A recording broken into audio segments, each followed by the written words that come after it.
All right, guys. Welcome to Daily Dose of Drag and Drive at number 57. That's right. We are back on the daily run from the week before race week, and I will most likely go all the way through drag week, coming to you every day, every morning with some kind of live update. Okay. I hope you guys are ready for this. This is the first coverage that we're doing for Daily Dose for Rocky Mountain, for Race Week or Rocky Mountain 2.0. So I also have the folks on Instagram popped up here. So if you're on Instagram, you're seeing the green screen behind me for what is on YouTube and everything like that.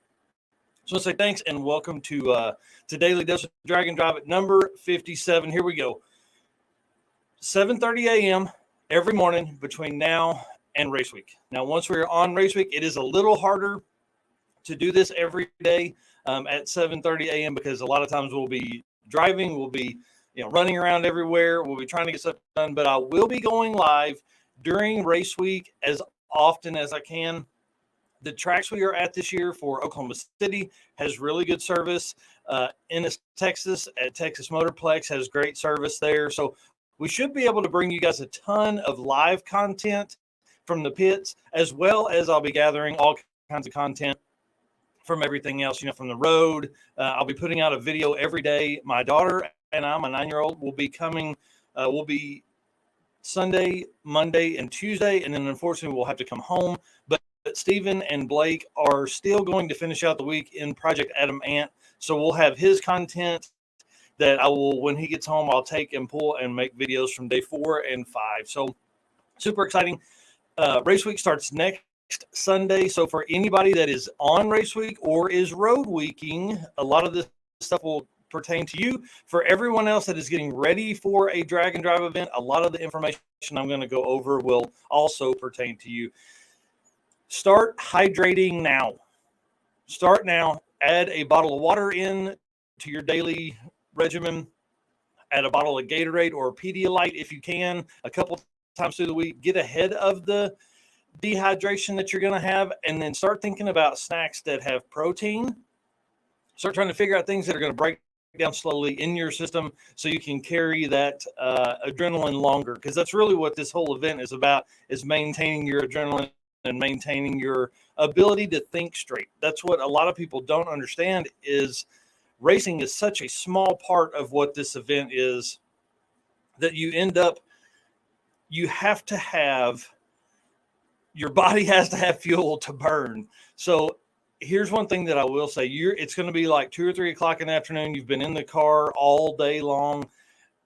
Something's not going to go right, and you're going to freak out, and you're going to throw a wrench, or you're going to kick something like that.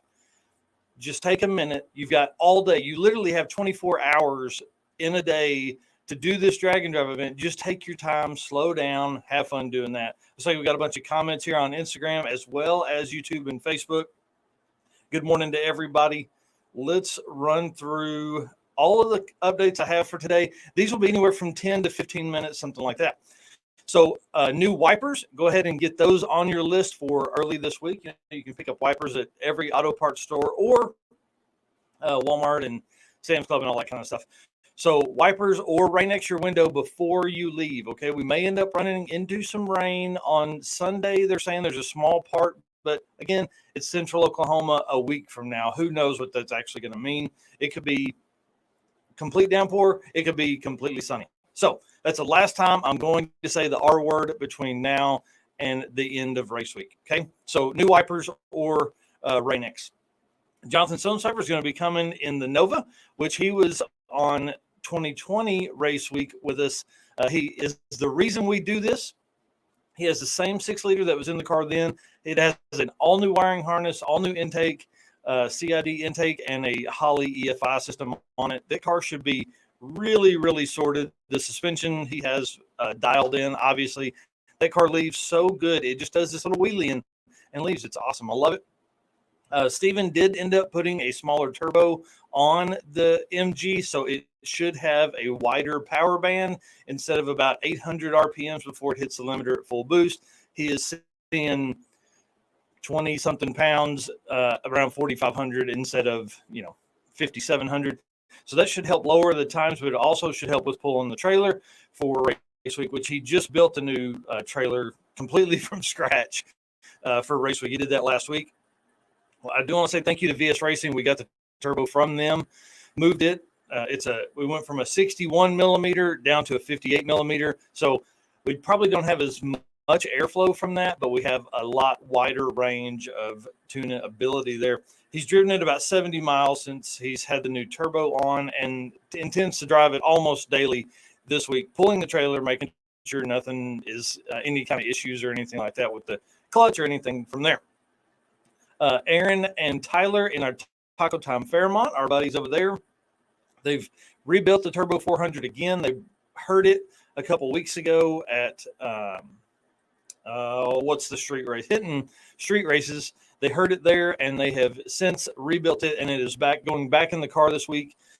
Hopefully, fingers crossed, they can get that trans sorted out. They upgraded the turbo. The car makes like 1,300 foot-pounds now, 1,170 horsepower. So he's looking for some seriously fast times. 850s are going to be easy for that car. I think they're going to have to slow it down to actually run that time, which I think is what it's started to right now. Jason Hurley in the Meltdown Firebird, the second fastest car of Rocky Mountain Race Week. He is back. He has made some changes and some upgrades and intends to win the event. Like I said a few weeks ago in the Built for Drag and Drive in the Drag and Drive news segment, he says he wants to win undisputedly. So he's not coming to play. That car has been 6 seconds, and we look for it to go faster, much faster this round. So that'll be fun. Red Hat Scotty has started the Plan B, the rickety Nightmare Mustang.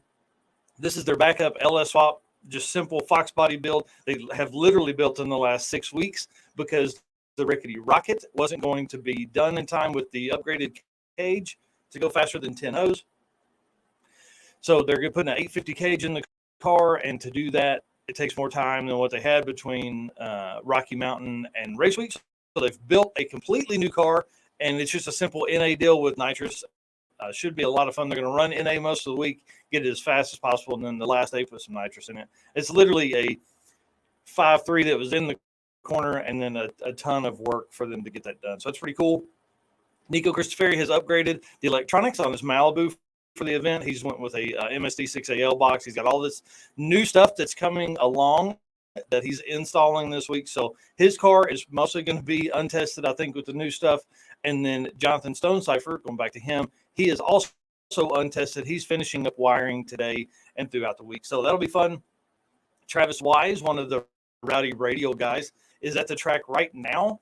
He stayed overnight in his Rocky Mountain Race Week tent trailer setup. Super cool looking deal. I'll put it in next weekend's Drag and Drive news segment. But he went up there to get some licensing passes for some single digit time slips.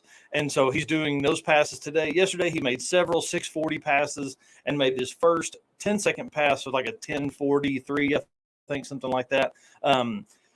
He said today he's going to turn it up. So that was on like 12 to 15 pounds. He's looking to maybe run 19 or 20 this time. So good luck to that. Good luck to him. I'm excited to see his stuff. By the end of the day, we're in a big group chat with that. And then one last thing I want to tell you before we end this one. Remember that class winners for any of the major Drag and Drives get early registration opportunities into Sick Week 2023. So keep that in mind, you guys. If you're racing on race week, turn the car up. You need to win the class because Sick Week getting in this year is going to be absolutely insane. You're going to have to be so fast on the button. I don't know. We'll have more on the Sick Week stuff tomorrow morning, but I definitely wanted to start the race week content today. So, all right, guys, thank you very much for hanging out. Let's see if we got any comments. There's some folks asking who has wipers. Somebody saying, don't forget sodium. That's a good point. You need the salt to hold water in your body. Yep. Aaron and Trevor Brandon said that Rich Guido has his car back together, and then Trevor has the wiring fixed in his as well. It's Carl Steamy in here saying, what's up? Oh, we have somebody working on the GTO, running later today, leave on Friday if all goes well. On YouTube, or on Facebook, if you're in the Drag and Drive Addiction group, it doesn't show me your name. You can give StreamYard permission to do that when you log in and go live on this, so you can see it from there. So that way I'll know who is saying what. Anyways, and then 815 LSX Swaps. I want to say congratulations to him. He just crossed 1,300 subs. So, all right, guys, that's it. Thank you very much for hanging out for a minute, and we'll see you in the morning.